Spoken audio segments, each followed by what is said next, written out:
This is Braggin's Adventures. Hey guys, what's going on? It's Andrew from Braggin's Adventures, and today we're going to talk about an Alaskan cruise port. It's called Icy Strait Point. It's located in Hoonah, Alaska. It's one of my favorite ports in Alaska.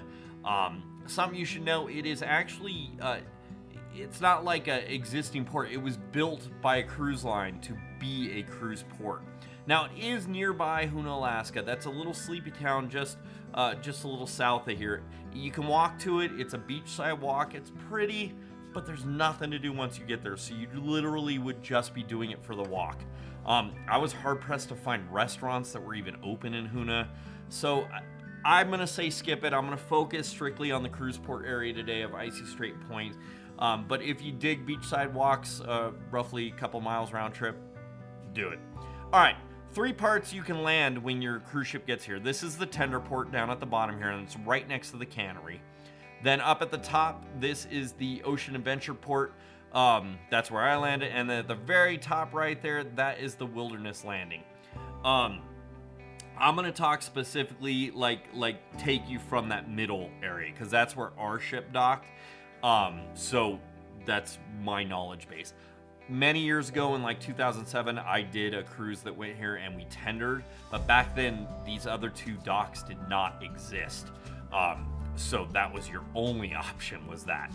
Now, when you're on that where it says Icy Strait Cruise Terminal up there, you got 2 options. You can go to the left and it's this gorgeous beachside trail that'll take you over to Wilderness Landing, or you can go straight ahead and head towards the cannery. We went to the left for starters and did this gorgeous hike. It's relatively level. There is a little bit of elevation gain about the midway point, but it's nothing too terrible. I have a busted Achilles tendon and I'm able to do it just fine. My parents did it, my kids did it, our friends did it. It's not a bad hike. You get some gorgeous views. If your ship is at this particular dock, the beginning of the trail right here just gives you these stunning views of your ship. Now you can see there, it's a pretty long gangway. Just be prepared for that. It's not terribly fun. They do have a little golf cart that'll take you, if you have an injury or you're handicapped, you can ride the golf cart. But if you don't need it, please consider walking, because it is just one 6-passenger golf cart, and there's a lot of people on Alaskan cruises that have mobility issues. So let's save it for them. All right, so this beachside trail, you saw the sign that said "Watch for bears." Unfortunately, we didn't actually see any bears, which made us quite sad. Well, not really. I mean, I don't know what I would do if I saw a bear right now on this trail other than run into the water, but I have a feeling the bear would follow me. Speaking of the water, I have put my feet in this water before, back in 2007. It is not warm water. It is very ice cold. I personally don't recommend it, but if you are planning on doing that, just make sure you have a towel, a good way to dry off, a good way to get you back warm. You don't want to pick up any frostbite on your Alaskan cruise. All right, this is that elevation gain I was talking about. It's just a little bit. It's to take you up to the main part of the trail. So it starts off beachside, and then you're going to head inland a little bit because we have to get over that hump to Wilderness Landing. It's not bad, though. I mean, you can tell on the camera, it's not a terrible incline. And then it levels back out, and then you'll have a slight decline to get to Wilderness Landing. They also have these cool little educational, things. You can just learn about the land, learn about the nature around you. Something super cool we found on this trail, and they do have signage, so don't worry, you'll find it too. This giant eagle's nest up in the tree there. You can see it top center. Wow. And we were fortunate enough to actually see the eagle right there, center of your screen. Huge, absolutely huge. I mean, you can see how big that nest was too, but look at this gorgeous bird. We actually saw a couple bald eagles while we were there, and I did take footage of both, but I'm just going to show you this one. Continuing on the trail, there are benches at various spots. You can sit and enjoy nature, enjoy the views. There's a couple little spur trails, but for the most part, just stick with that main trail and get over to Wilderness Landing. There is this place called Wild Tacos, which is a small little food truck, and the prices can be a bit shocking. I mean, but you're at a cruise port, but you're gonna pay $10 to $13 for a single taco. Just know that. Keep that in mind. I'll tell you what, though, they're pretty good tacos. There's also restrooms here, so after your hike on the trail, restroom, great thing to have. This is also a place where if you're doing an excursion that's up the mountain, they have a tram, or not a tram, a gondola that goes up the mountain. It's the red line, okay? That's the one. You get a ticket for that if you're doing an excursion up there. It'll take you up to where like the ATVs leave, the zip line starts, all that kind of stuff. There's also the green gondola, which is the complimentary gondola, which we're about to ride, and that's going to take you back over towards the cannery, over where our ship was docked. Real quick, there's also a store here, a little souvenir store. Has basically some of the same stuff that the cannery side has, which I'll show you in a little while. But if you forgot something on the other side of the cannery, or you want to start off or grab a Gatorade or something, the little shop's a good spot to do it. The tacos were great. Started with the beer, had a little mid-morning snack, nice way to start our day. And then we're going to jump on these gondolas. Again, these are the complimentary gondolas. And it just runs back and forth from Wilderness Landing, basically back to the Ocean Adventure Landing. So it's not a ride per se. It's a mode of transportation. But if you only want to do that hike one direction, the gondola is a great way to get back to your starting point. We actually did that hike twice though. So we did it once going towards Wilderness Landing, rode the gondola back, and then later in the day, rather than going straight back to our ship, we rode the gondola back to Wilderness Landing and then took the hike back to our ship, which was nice. Super smooth ride on this gondola, temperature controlled cars, so that's nice. I didn't feel too stuffy in there. We had a gorgeous day. You could see the blue sky there. Just know this port can get rainy and cold, so do be prepared for that. And you know in Alaska the weather can change at any second. So I did have a sweatshirt on, and I would recommend carrying a poncho with you if you're taking a little backpack, just because it could rain at any moment. Man, though, look at this weather. It was absolutely gorgeous. You can find out which of the three areas, either the Tender Port, the Ocean Adventure Landing, or the Wilderness Landing, your ship is going to dock at by going to the Icy Strait Point website, or you could just Google Icy Strait Point schedule. Okay, so when we get off, remember I said you can go straight. There's the Duck Point Smokehouse. This is, excluding the taco food truck, this is one of 3 restaurants that you can dine at. I'm going to call this the higher end one, and only because they have prime rib and the other restaurants don't. And I don't know why that makes it higher end. But this has gorgeous views out to the tip. You can see the ocean. You can look to your left, see the cannery. Plenty of seating, both indoor and outdoor, and this gorgeous fire pit. Just a really cool place. Our ship's right off to the right. You could kind of see the gangway. I don't know if there it is right there. That's our ship. So that's how close that is. If you don't want to go on that hike, you don't want to walk very far, you've got a nice restaurant right here. And then the entrance to the gondolas was right across the way as well. This is also another hub for if you're doing excursions. You'll meet here, check in, and then they'll take you off throughout Icy Strait Point, depending on what excursion you're doing and where it's leaving from.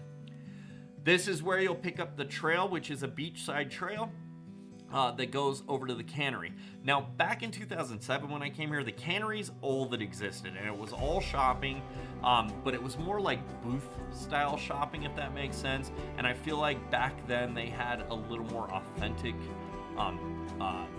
artisans there.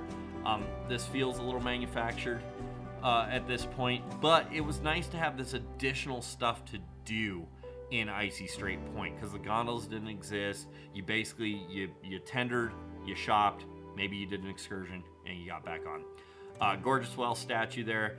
Along this trail, there's various points you can go down to the water.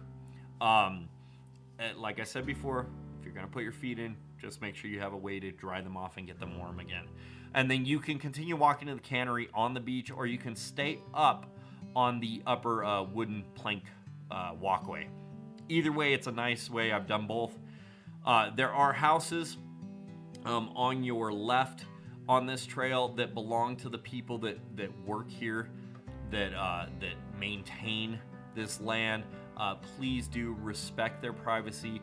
That is private property. Don't head up these little to the doors. I know it seems like it'd be a cute idea to take a photo, but that's someone's home. So please stay on this trail or go down to the beach and just enjoy the architecture for sure. But the great views are over to your right out at the ocean. Especially on a day like this. I mean, the sun's shining, but it's kind of crisp and cool. If this was late August of 2023, so if you get a chance to get a gorgeous day when you're there, please, you will be so grateful. All right, continuing up, you're going to pass a small cemetery here too, which you are free to go into and pay your respects. But most of the people are headed straight for the cannery area. The cannery area has 2 additional restaurants. And then obviously all the shopping. So the first restaurant you're going to come to here is called the Cookhouse. I'm going to call this the mid-tier of those 3 restaurants. Again, I'm excluding the taco truck that's over at Wilderness Landing because that's a food truck. So this one's going to have some of the same food that the Duck Point Smokehouse has, sure. But this one specializes in hamburgers. So if you're craving a burger with a gorgeous view because they have all this outdoor deck seating, this would be where you want to go. We didn't eat at Smoke Point or at the Cookhouse, so I can't review the food here for you. But I don't imagine it's going to be any better or any worse than where we ate. And I thought the food we had was pretty good, and I'm going to review that for you in just a second. But I do want to show you real quick here the menu, just so you can get an idea of pricing in this restaurant as well. You know, again, you're at a cruise terminal, guys. Plan on spending some dough.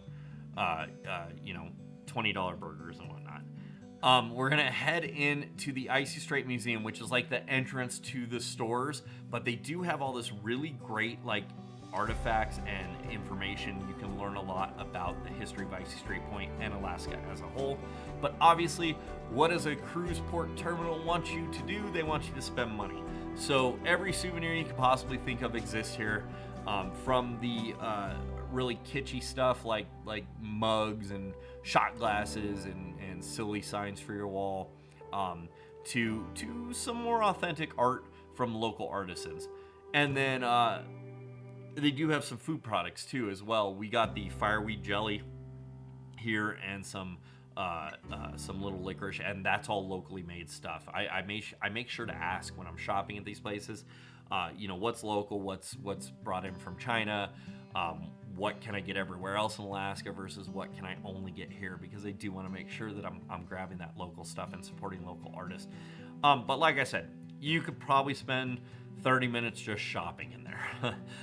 We're going to head to the Crab House. This is a third of the restaurants. I'm going to call this a mid-tier as well, but this place specializes in crab, obviously. It'd be pretty bad if they didn't specialize in crab and called themselves the Crab House. Plenty of seating in here, but I'm going to say it gets a little loud because they do have that central bar there on your right. And we were the only cruise ship in port this particular day, which, by the way, that website that I told you, the Icy Strait Point website where you can find out which of your ship's going to dock, which of the ports your ship will dock at, you can also see how many other ships will be in port that day. Anyway, so we started out with the Crab Bloody Mary. Yes, that is a snow crab leg right there in the middle of the Bloody Mary. But this was one of the best Bloody Marys I've ever had. We also grabbed a cup of reindeer chili. All 3 restaurants had this on their menu. This is a local specialty, and I got to tell you, some of the best chili I've ever had. The meat had a great chew, nice flavor, super good chili. This is going to be the smoked salmon chowder was one of the other things that we got, and then the Dungeness crab. Obviously, Dungeness is cheap as the snow. You're going to get what you pay for, but I like all crab, so it didn't bother me. Alyssa's trying the chowder for you, that smoked salmon chowder. She said it was tasted a lot like we get like a smoked salmon dip for like pita chips and stuff, but soupier. And then obviously, you know I love crab, and this is local fresh crab. Absolutely delicious. I can highly recommend the Crab House. Afterwards, we went right around the back of the Crab House to a place called Little Jen's Mini Donuts. Pricing's a little high for what you're getting, but the donuts themselves, absolutely delicious, and a great little dessert after that chili and that chowder and the crab, the Bloody Mary, kind of a heavier lunch. This was just a nice, light, fluffy dessert. And I didn't have to pay for them because Aaron and Valeria paid for them and shared. So that was even better. Anyway, great donuts. Highly recommend that as well. So guys, that's Icy Strait Point in a nutshell. If you're not doing an excursion, you're not going to spend more than 3 hours here, so don't freak out if your itinerary says you have only like a half day here. You don't need more than a half day. The beauty of not having a lot to do here, though, is that you could stack excursions here. If there's one that starts in the morning and then one that starts in the afternoon, just look at your timings, but you could stack excursions here. I have done an ATV ride at this port, and it was lovely. It's up at the top of the mountain, and it goes along the ridgeline. You have beautiful views of coastal and then ocean as well. The thing about the shore excursions here, there is no third-party vendor. These have to be purchased through the cruise line because it's a cruise-owned port. So you're not going to find, a third party where you might save a couple bucks. Hey, thanks so much for watching, and we'll see you on the next adventure.